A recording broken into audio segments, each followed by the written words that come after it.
The Competitive 40K Network presents Art of War. Art of War. Strategy and tactics. Discussions with the best players on the planet. Now your host, Nick Nanavati.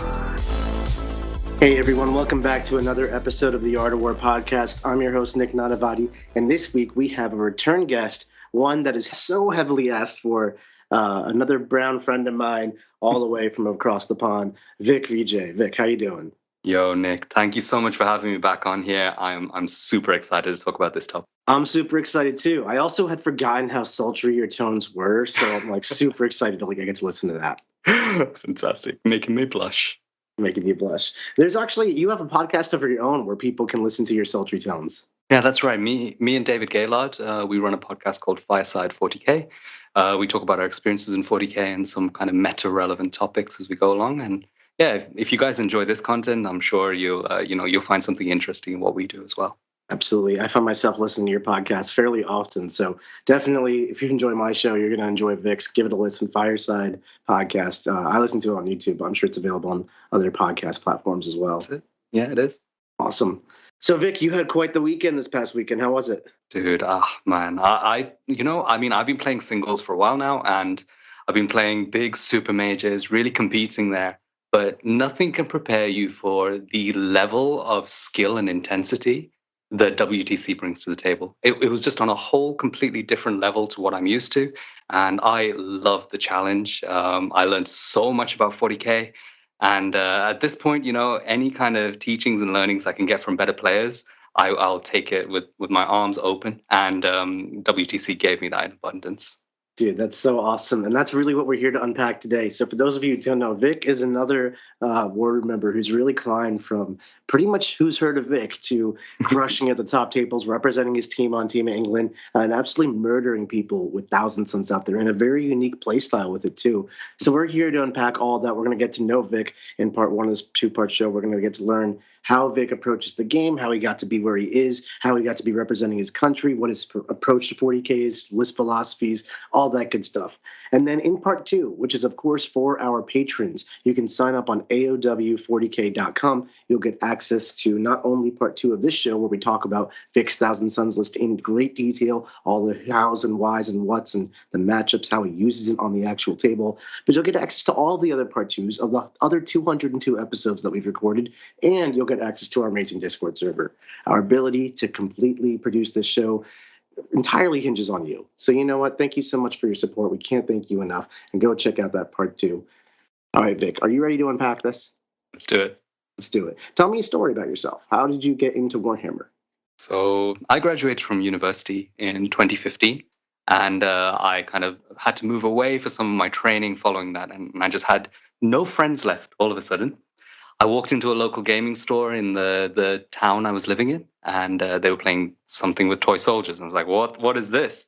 I just happened to go and talk to the two most competitive people in that area. They were Polish guys, and they introduced me to Warhammer 40K, basically stepped straight into competitive 40K and been going since then. So that was about 2017 I really started playing. So what are we coming up to? About 6 years now. I've been playing competitive 40K.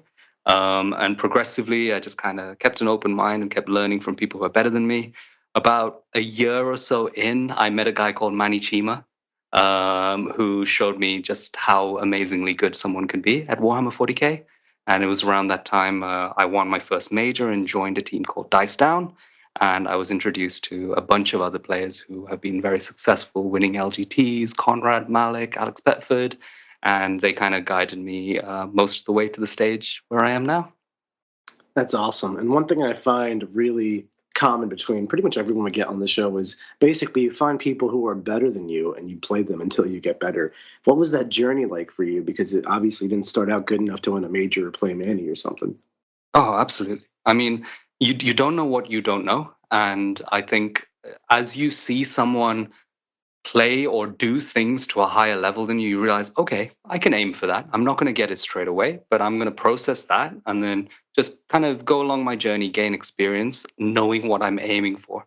And, now at this stage, so much of it feels like muscle memory. It's easy to forget the journey that you've been on and how much you've grown to come to where you are. And I'm sure you have this, Nick. You're a phenomenal player. So you kind of completely able to reflect on what I'm saying here. And I think that is absolutely key. Find people who are on the same wavelength as you.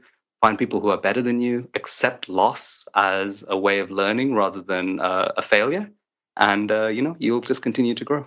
Yeah, absolutely. I mean, I think that's the hallmark of what makes someone able to get better, right? Reflect upon your losses or even your wins and just learn from things your opponent did and absorb it like a sponge and just continuously get better. And through trial and error and process, you'll pretty much get it. Absolutely. And we are playing this game as a hobby. There's minimal stakes in it, especially for me without any, I mean, you've got big business behind it. I have got nothing like that.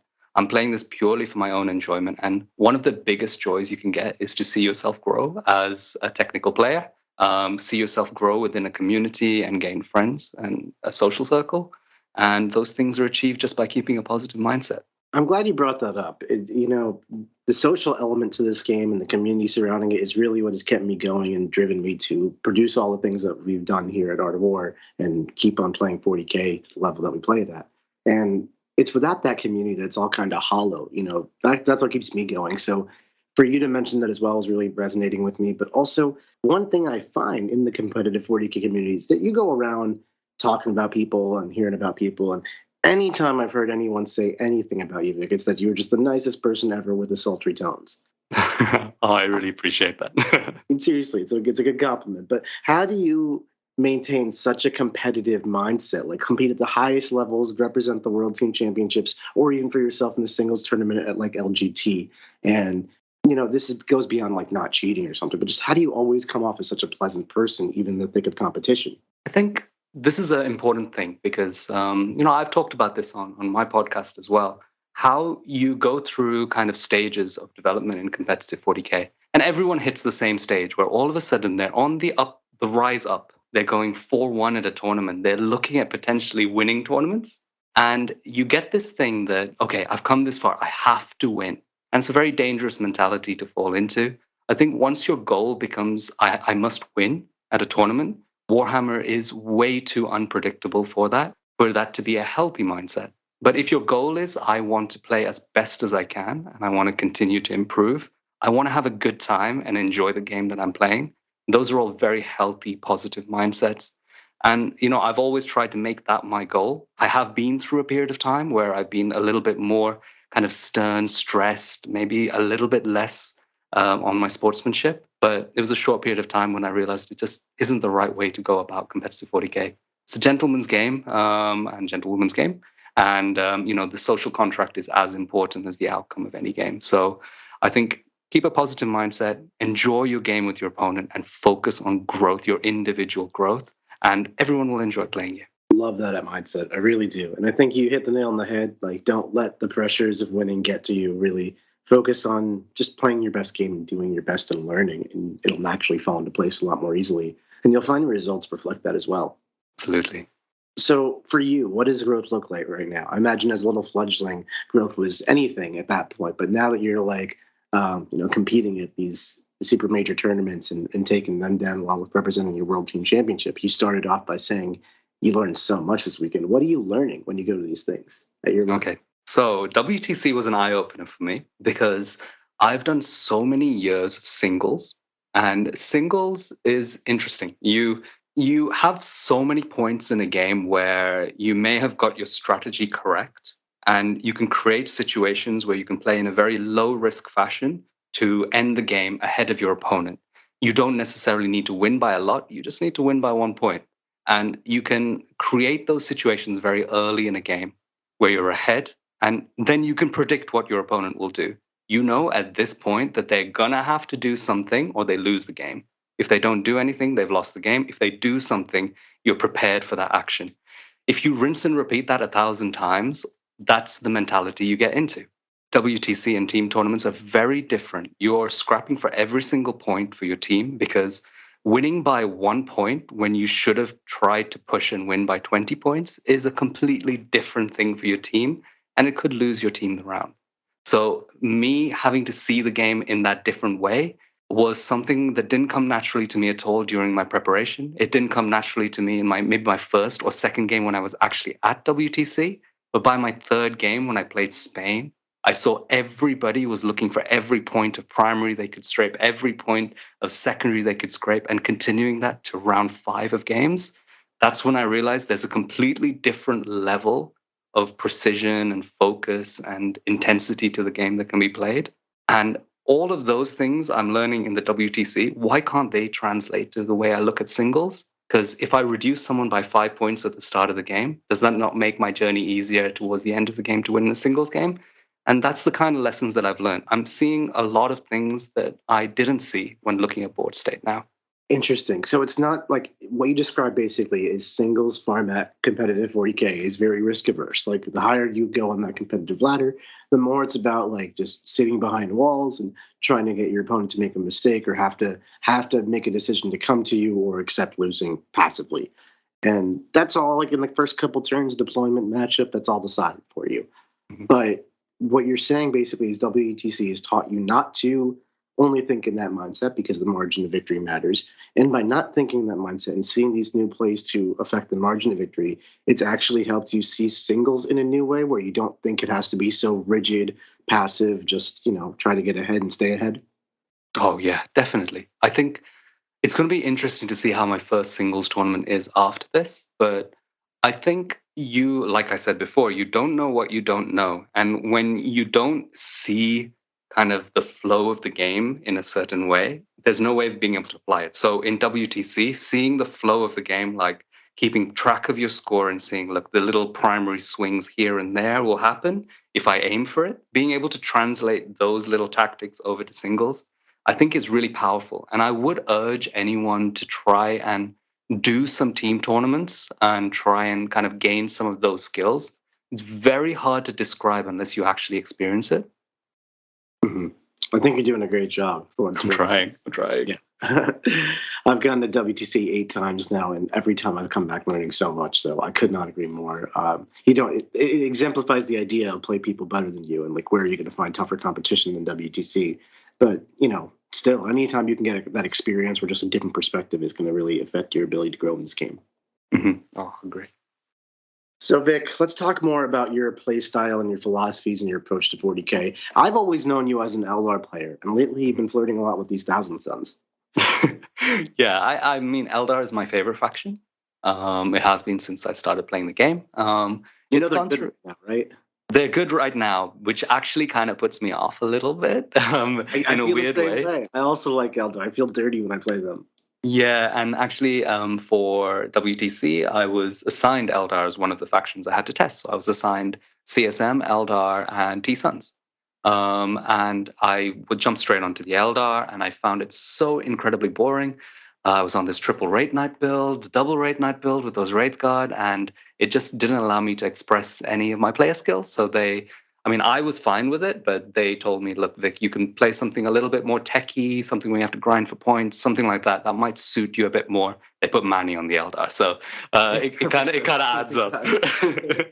No, I was like, I read Manny's list. I saw 2 Wraith Knights. I was like, yep, that's it. Oh, makes sense. He would have got 3 if he could, but we managed to keep him away from that. I was in my commentary about his lists in a video. I'm like, I'm disappointed there isn't 3. But there are 2 kind of aspects of competitive 40K that I really enjoy. I love playing kind of balanced, tricksy lists where it's got all of the tools in there. And I know you love this as well, Nick. So maybe I'm preaching to the right people here. I was very excited to have this conversation with you. I'm not gonna... I love my toolboxy list. Like, give me one tool that will kind of happen. You have it there in the bank, and finding the ability to utilize that tool at the right moment to maximum effect brings me so much joy. So I try and incorporate a few things which people may have not seen before into my lists because I find some value in them that others sometimes don't. So I tend to kind of innovate lists a little bit, at least in the UK. And, the Emperor's Children list, which became popular here, I was the first person to run that. And then we had the Eldar list at the end of night, which became popular. I kind of started that trend off. And now we've got potentially the same thing with the T-Suns. So a big part of my joy is not necessarily to spam the strongest thing, but to actually find some of the hidden treasures inside of codexes. Now, you and I feel the same way about that. And I think how you use something is so much more important than necessarily what you're using. And right now is a time where it's so easy to fall into the mindset of just take the biggest, baddest gun, the most efficient stats per point, whatever you got. And that's because of the lack of codex steps. We're only playing with one detachment each and all these indexes. It's relatively simple. I mean, 40K is never simple, but compared to what it could be in a year's time when everyone has a codex, that, it's far less knowledge and information and combos in the game, which could lead it to be a little more solvable by just having great stats. And when there's things like Wraith Knights and Hornets and Gene Stealer Cult running about, it really can feel that way. So how do you approach the game with the mindset of, despite all these broken rules out there, the Wraith Knights of the world and coming back to life and Custodes, how do you find a way to win anyway with tactical nuance? It's an interesting one because, I've probably one of my weakest areas in 40K is my kind of ability to necessarily optimize target priority, kind of like shoot my guns so that it's absolutely perfect. I'm good at it, but I'm not the best. I feel the same way. That's very interesting. Sometimes when I talk to other people who are extremely good at that, that's the way they actually visualize the game. So I'll talk to someone and they'll be like, okay, look, if this unit shoots this unit, this is the damage on average. And in my head, I'm just thinking, how many more variables are involved in this unit shooting that unit? We're not playing a game where two armies just look at each other and roll dice at each other. That actually tends to happen very rarely at the highest levels of competitive 40K. And I think once you start to look at that stuff, how movement, terrain, the flow of the game, threat ranges, how all of that incorporates, you can always find answers to even the biggest problems. Like, for example, with the Wraith Knight, that was a thing which is obviously broken, very, very strong. And in a team format, it's going to push some very high scores. And my role in the team was actually to be the person who could deal with the Eldar player if I get paired into it. And so a lot of my kind of practice was to find solutions to that problem. And I found a lot of the solutions in extending the threat range of my units so that I can kind of do something to the Eldar army from my deployment zone. We'll discuss that more in part 2. All the interesting stuff's coming in part 2. Oh, tease. Oh man, there's so many cool tech pieces. Interesting. So for me, my solutions were finding some way of interacting from my deployment zone to the opponent's deployment zone. And then the second thing was being able to really compress my army and hide and be able to stay hidden. And that can sometimes involve having table choice in WTC or just using ruins and stuff properly. And I was able to, in practice, this is going to be so interesting for you, with the version of the T-Suns list I took to WTC, I did not lose a single game against Eldar. Fascinating. Yeah. We are literally going to unpack this. I'm asking for a visual play-by-play through your ears on how he did this. It's going to be awesome. So when you're designing these lists, right, you're looking at the small details and you're factoring in all the nuances to actually achieving damage and win conditions, etc. And, it's not just what are the stats of my guns, it's how do I apply my guns, range, line of sight, if this, then that. What does that look like in terms of you're visualizing the game, like you said? It's so easy, I would say, for most players to just visualize like my Predator shoots your Rhino. But beyond that is much more abstract. What does that look like?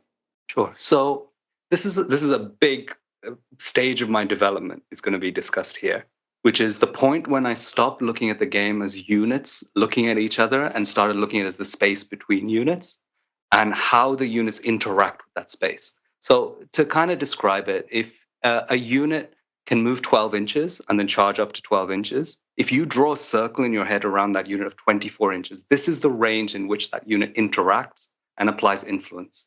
The middle part of that range will be more intense. You're more likely to actually make that move and try and make a 7-inch charge than you are to make a 12-inch charge. So that's a threat range and a threat area that this unit expresses. And every unit has that. And some units have that much more, and some factions have the ability to influence that.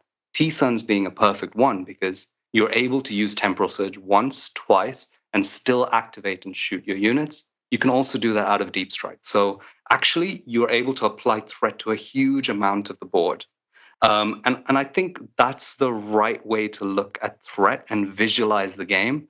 And if you do that, and just, I know it can be kind of overwhelming to think about, but it's one of those things that does come naturally to some people. So if some people are like me and can visualize it in that way, it's a very powerful way of finding safe spots and dead spots on the board where you know that if I'm engaging or moving towards this dead spot, I'll be able to be safe later in the game. And you can start to get situations where your opponent is unable to interact efficiently with you. And that's how you win against, say, armies like Eldar, who have incredible, outrageous power if they're able to just engage with you front on. So I hope that made sense. It was a little bit funky. No, I thought that was a really good example. It actually kind of brings me to my next question, which is about what you value in terms of your list design philosophies. It sounds to me like you really value things that can extend your threat range or even make your threat range not linear, like Deep Strike, then move potentially twice. That's really hard to screen against and stop, and just makes your army consistently threatening always.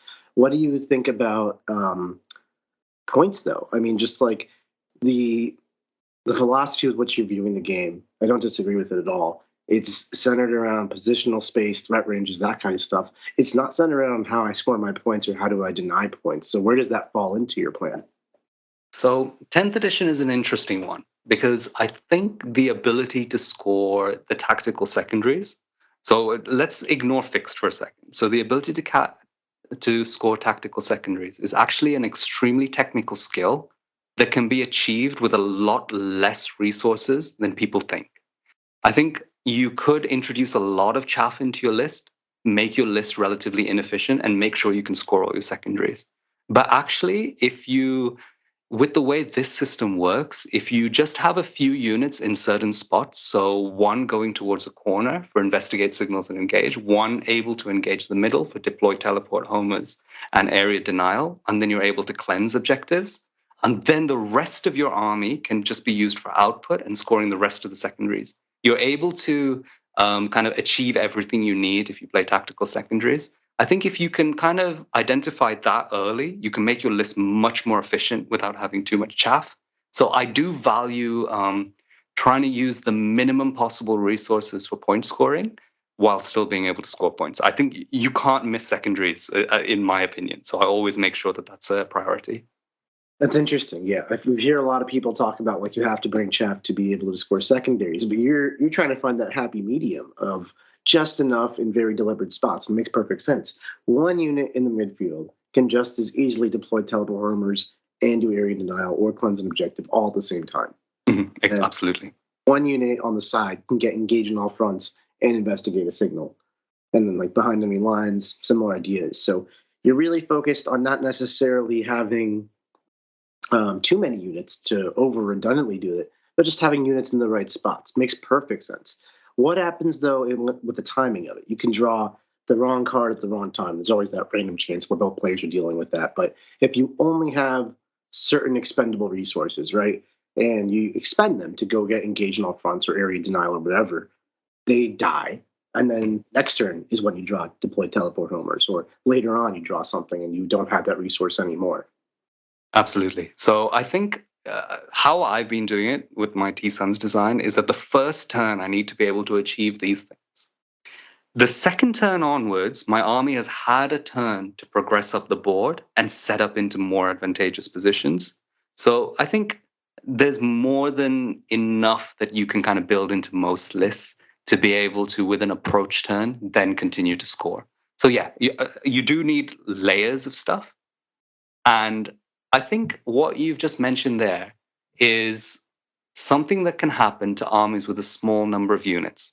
Let's take Jack's Grey Knights, any Imperial Knights army, any Chaos Knight army, or anything which uses just a small number of big things. Sometimes you can get locked in the position where your big stuff, your expensive stuff, has to do secondaries rather than actually playing the game. Now, maybe I didn't mention that before because I never play armies like that. That's just not what I do. I always do have an abundance of stuff. I just don't consider it chaff. For an Imperial Knight player, my Exalted Sorcerer on disc at 105 points is probably chaff for them. But for me, it's a very valuable unit that also happens to be able to score points. So are you willing and able to throw away 5 Rick Marines or a character to go do a cleanse as needed? Oh yeah, of course, definitely. I think you just don't miss your secondaries. You keep scoring points. You have to keep applying that pressure all the way through the game. Yeah, I think in 10th edition that's more important than anything. I don't really hold cards pretty much ever through my turns. Even if I can't score it, I just trade it out to keep it moving. Absolutely.